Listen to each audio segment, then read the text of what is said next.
గురు బ్రహ్మ గురు విష్ణు గురుదేవో మహేశ్వర గురు సాక్షాత్ పరబ్రహ్మ తస్మై శ్రీ గురవే నమః. ఈరోజు మనం మూడో పాసురం అనుసంధానం చేసుకుందాం. ஓங்கி உலகளந்த உத்தமுன் பேர்பாடி நாங்கள் நம்பாவயக்கு சாத்தி நீராடினால் தீங்கின்றினால் எல்லாம் திங்களி மும்மாறு பெரியது ஓங்கி பெரு சென்னலூட கயலு புகழா பூங்குவலை போதில் பொறிவொன்று கண்படுப்பா தெங்காதே புக்கிரிந்து சீர்த்தமுலை பத்தி வாங்கா குடம் நிறக்கும் வண்ணல் பெரும்ப சுக்கல் நீங்காదే செல்వం నిరందేలో రెంబావాయ్. ఈ భాషలో గొప్పతనం అమ్మవారు ఏం చెప్తుందంటే, పెద్దలు ఏం చెప్పారంటే, ఒక శుభకార్యం జరిగినప్పుడు ఇంట్లో ఈ యొక్క పాసులను చదవచ్చండి. ఇది ఎందుకంటే త్రివిక్రమ అవతారం. ఓంగి ఓంగి అని అంటే పెరుగుట, అంటే మనకు సంపదలు పెరగాలి. సంపదలే కాక ఆరోగ్యం, పుత్రులు పౌత్రులు, ధనము, ధాన్యం ఇవన్నీ పెరగాలి. అందుకోసమే ఇది మంగళకరమైనటువంటి పాసురం అని పెద్దలు మనకు చెప్పారు. అయితే ఇందులో మామూలు అర్థం ఏంటంటే, ఓంగి ఊగలంతా ఉత్తముడు పేర్పాడి నాంగల్ నంపాయకు చాతి నీరాడినాల్ అంటే బలి చక్రవర్తి ఓంగి అంటే పెరిగాడు. ఎప్పుడు పెరిగాడు స్వామి? ఎప్పుడైతే బలి చక్రవర్తి నేను దానం చేస్తున్నానని చెప్పి ఎప్పుడైతే నీరు తన చేతిలో పోసాడో అప్పుడే పెరిగింది. భూమి ఆకాశం అంతా పెరిగిపోయిన ఆయన యొక్క ఆకారం పెరిగిపోయి ఓంగి ఉలగ అలంద. ఉలగ అంటే మూడు లోకాలు, ఉలగ అంటే మూడు లోకాలు, అలంద అంటే తన దివ్య పాదాలతో కొలిచింది. ఎవరు? స్వామి. ఈ యొక్క త్రివిక్రమ అవతారంలో చూడు, స్వామి సాక్షాత్తు పరబ్రహ్మ, ఈ సకల జగత్తును సృష్టించినటువంటి కర్త అయినటువంటి ఆ పరమాత్మ దేవతల కోసం ఒక భిక్షమని లాగా వచ్చాడు. అది కారుణ్యం అన్నమాట. భగవంతుడు కారుణ్యం అంటే అంత గొప్పది. దేవతల కోసము ఒక భిక్షగాడుగా, అంటే ఎంత నీచమైన వృత్తి అంటే ఏంటిదంటే భిక్షగాడు. అటువంటి బిచ్చం ఎత్తడాన్ని కూడా అంత సులభమైనటువంటి వాడు ఎవరు? పరమాత్మ.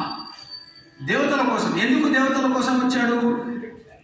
ఇంద్రుడి యొక్క రాజ్యాన్ని ఈ బలి చక్రవర్తి లాక్కున్నాడు. ఆ లాక్కున్న భూమిని, ఆ రాజ్యాన్ని కావాలని దేవతలంతా స్వామిని మొదలుపెట్టుకుంటే ఈ వామన అవతారానికి వచ్చాడు. వచ్చి బలిచక్ర దగ్గర యాచించింది అనమాట.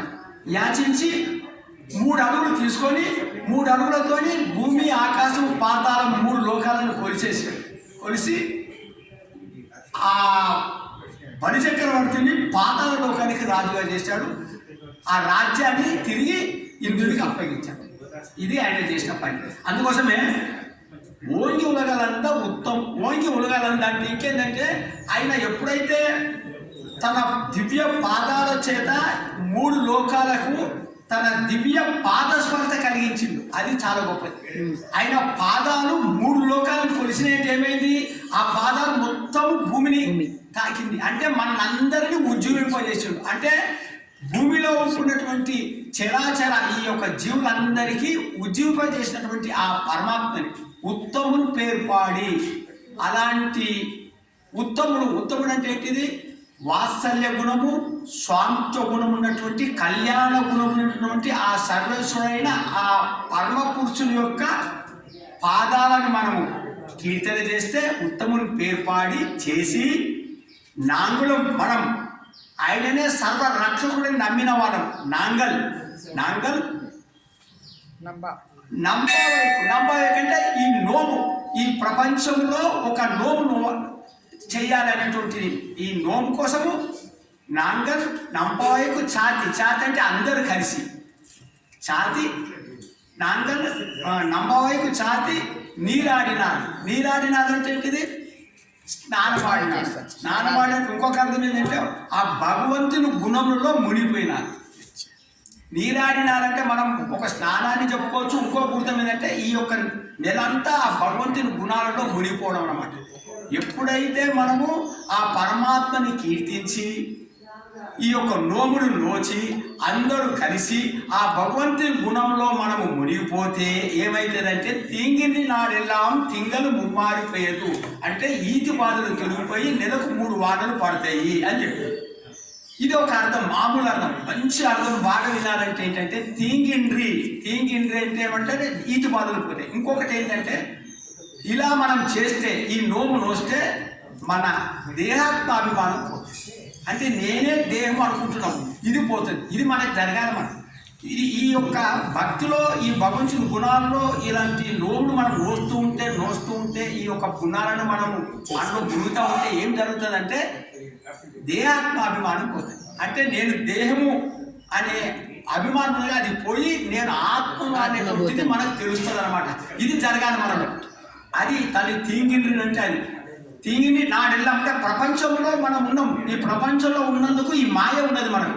ఈ మాయ తొలగిపోయి నేను దేహము కాదు, నేను ఆత్మ అనే జ్ఞానం, అది తీంగిండ్రి నాడెల్లాం తింగలి ముమ్మారిపోయేది. అంటే 3 వానలు కురిస్తే అంటే ఇంకొక ఇక్కడ ఏంటంటే మనకేం జరుగుతుంది లోపల అర్థం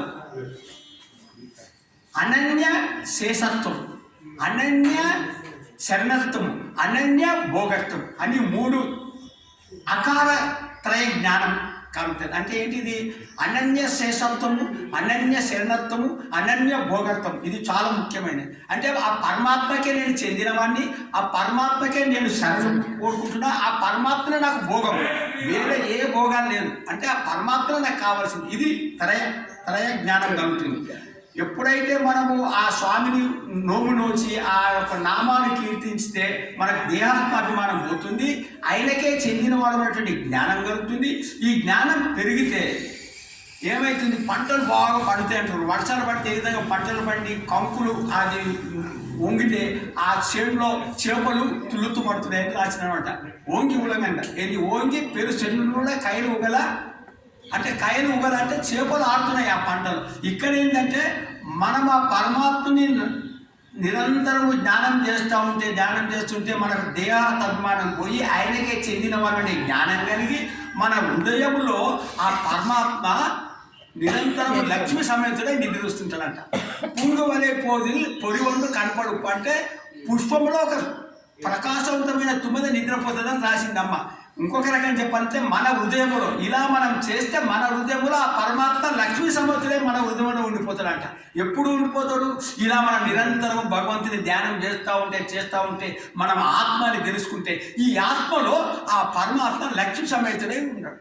ఎంత మంచి మాట చెప్పించాలి. ఆ తర్వాత పూంగవలే పొడివండు కనపడు తెంగాలే పుక్కు నిండు సీతములే పత్యవంగా కుడం నిరక్కం వల్లలు కుటుంబ సుక్కలు నింగాలే శివం నిరందేలో రెంబవై. దీంట్లో ఏంటంటే ఆ విధంగా పంటలు బాగా పండితే ఏమైతే ఆవులు బాగా పాలిస్తాయంట. కొట్టములో పోతే ఆవులు కదలక మెదలక ఉండి ఎంత ఉదారమైనటువంటి ఆవులు, సాధు స్వభావం కలిగినటువంటి ఆవులు, చిన్నపిల్లలు వచ్చినా కూడా ఏమనుకుంటుంటే ఆవులు ఆ పొదుగులు పట్టుకుంటే 2 చేతులు కూడా అందుకుంటున్నాయంట. ఆ పొదుగులు అలా పట్టి పిండుతూ ఉంటే బాండాలు నిండిపోతున్నాయి పాలు. ఆ విధంగా నిరవధికంగా అంటే నిరంతరము ఆ పాలు బాండాలు నిండడం వల్ల ఆ ధనధాన్యాలతో పొంగి పొంగిపోతుంది అనమాట. అలా ఉంటుందన్నమాట. దానికి ఏం చెప్తుందంటే ఇక్కడ మనమందరము ఎప్పుడైతే ఈ యొక్క మన ఉదయంలో ఆ జ్ఞాని ఉదయంలో అనుకో ఆచార్యుల ఉదయంలో ఎప్పుడైతే లక్ష్య సమితులు ఉంటారో అలాంటి జ్ఞానుల మధ్య శిష్యులు చేరితే అంటే శిష్యులకు ఏం చేస్తారంటే అలాంటి జ్ఞానులు అంటే మనకు ఆచార్యులు మనకు జ్ఞాన ఉపదేశం చేసి శిష్యులకు అర్హత కలిగించి మన అందరికీ ఆ జ్ఞానం ఉపయోగిస్తారు. ఎవరు? ఆచార్యుడు. ఏ విధంగా అయితే ఈ నిరంతరం పరమాత్మని దర్శిస్తున్నటువంటి ఆచార్యుడే మనకు బోధ చేస్తాడు. ఆ ఆచార్యుల దగ్గరికి వెళ్ళాలి మనం. వాళ్ళు ఎందుకు వాళ్ళు బోధ చేస్తారంటే నిరంతరము భగవంతుడి గుణంలో ఉన్నారు. అలాంటి వాళ్ళు బోధ చేస్తే మన శిష్యులకు మన అర్హతని గమనించి వేదాలు ఈ యొక్క సూక్తులు ఇవన్నీ మనకు చెప్పడం వల్ల మనకు జ్ఞానాన్ని ఉదయించి మనము కూడా ఆనందంగా ఉంటామన్నమాట. ఈ విధంగా నిరవధికంగా ఈ యొక్క భగవంతుని గుణాలను మనం నిరవధికంగా అంటే నిరంతరము ఆస్వాదన చేస్తూ అనుసంధానం చేస్తూ కీర్తిస్తూ ఉంటే మనం అనుకునే ఈ వ్రతము ఎలాంటి విఘ్నం లేకుండా ఈ వ్రతము శుభప్రదమవుతుందని చెప్తుంది. అయ్యో